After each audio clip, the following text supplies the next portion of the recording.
El día de hoy hablaremos de uno de los personajes más emblemáticos de Francia, aunque en realidad no era francesa, sino austriaca. Hoy hablaremos de la reina María Antonieta.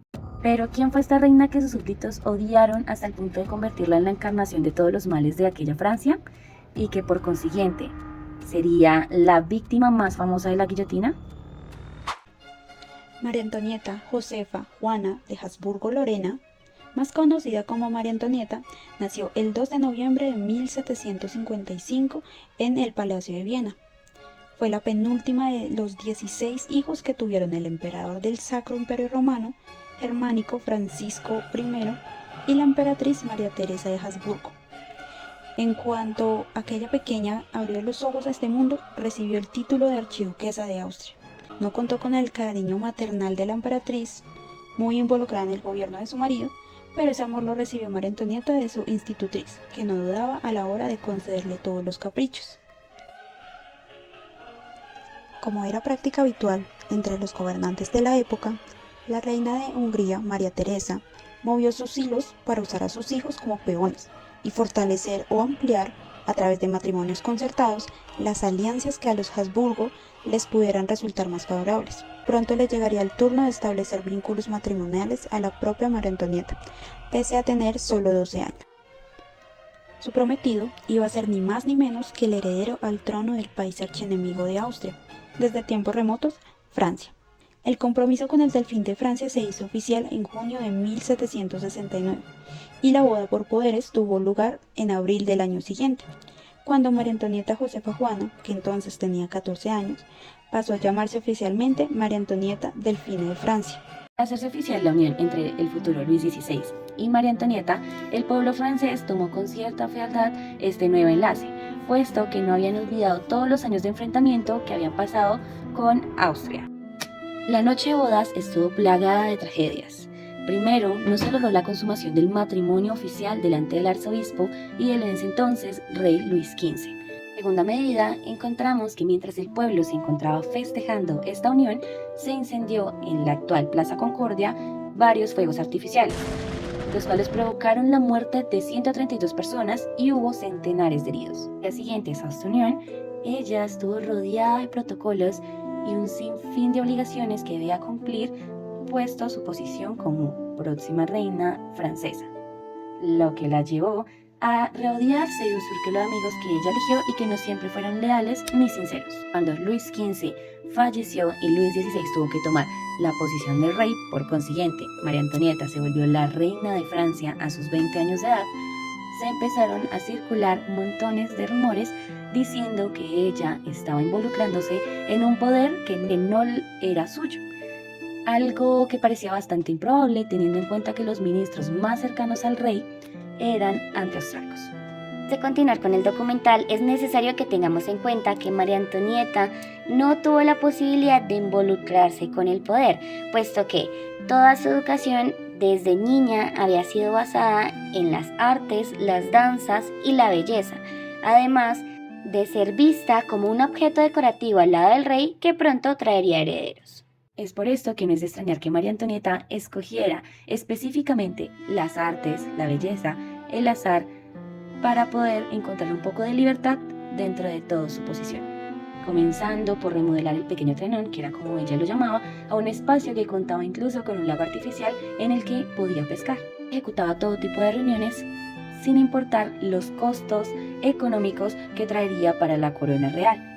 También había juegos de azar y comida sin fin para los aristócratas invitados, lo que le traería una racha de críticas a María Antonieta, puesto que su pueblo se encontraba pasando por escasez, frío y hambruna.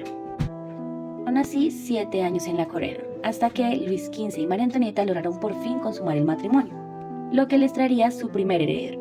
Toda esta, una niña a la que llamarían María Teresa y que más adelante sería la única persona de la familia real que salió viva de la cárcel. Es importante que nombremos algunas de las cosas que la llevarían a la muerte por parte del pueblo francés. En primera, ser austriaca. Como no era bien recibida al ser de ese país, tuvo muy mala influencia dentro del mismo pueblo. En segundo, ser derrochadora del dinero de la corte y por consiguiente del pueblo. En tercera, haber permitido el ingreso de una de las personas poco agraciadas a su círculo principal y privado, una mujer que además le atribuía el título de la reina lesbiana. También se le acusó de ladrona, puesto que decían que desviaba fondos de la corte francesa hacia la corte austriaca.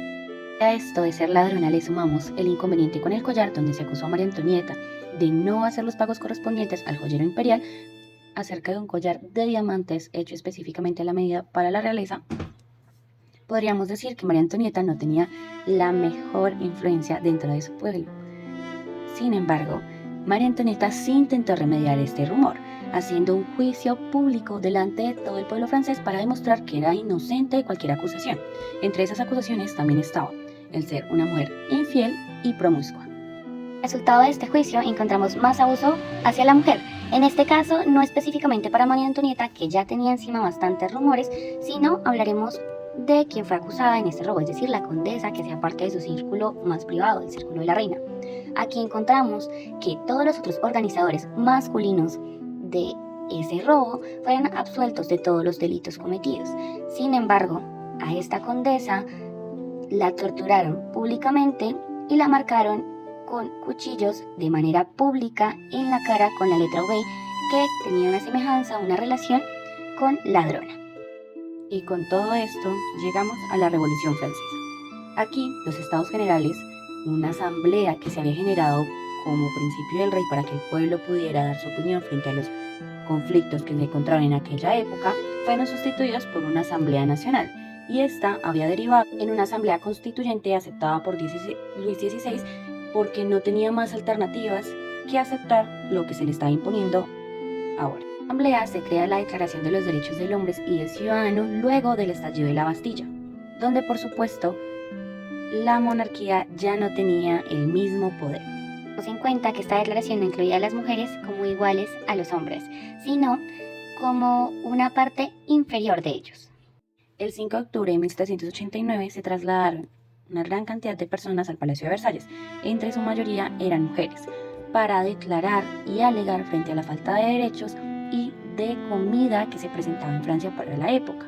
Aquí los manifestantes obligaron a la familia real a trasladarse a París e invadieron todo el Palacio de Versalles, ocasionando varias muertes entre manifestantes y guardias de este lugar. Al encontrarse en un estilo de arresto domiciliario, María Antonieta y su familia tomaron la decisión de huir de las Tullerías, acompañados además de la hermana pequeña de Luis XVI, María Isabel, lo cual no fue bien visto por el pueblo, que los encontró a mitad de la noche intentando huir, y por supuesto que culparon a María Antonieta de todos los hechos de la huida, iniciando un rumor nuevo que traería con ello otra cosa a la lista: la traición.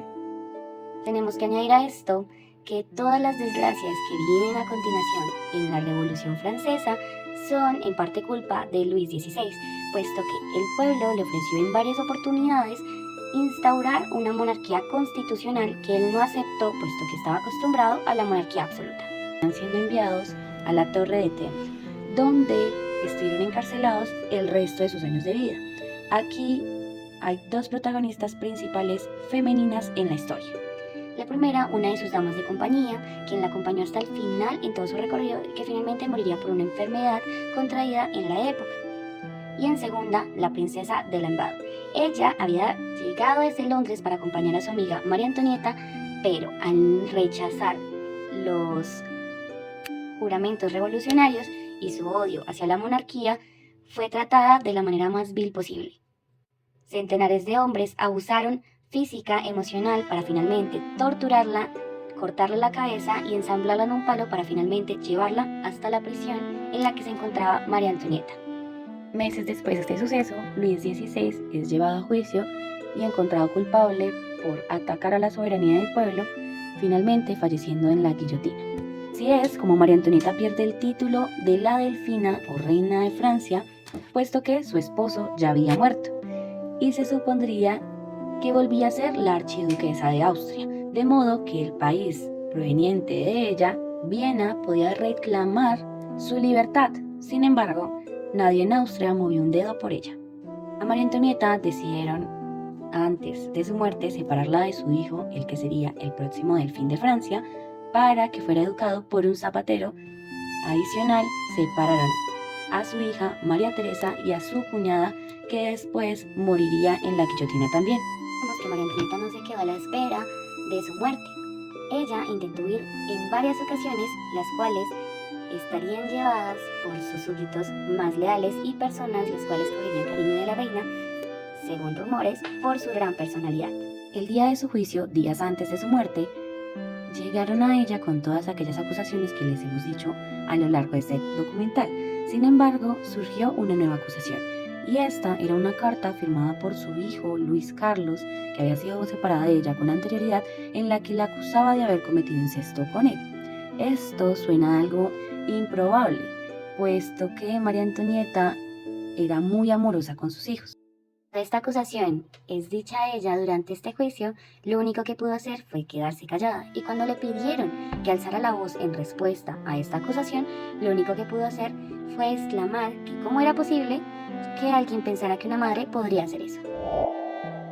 Finalmente, el 16 de octubre de 1793, María Antonieta se halla culpable por ir en contra de los derechos humanos y de la revolución, por lo que fue obligada a vestirse de blanco y a caminar hacia la muerte, hacia Madame Guillotina.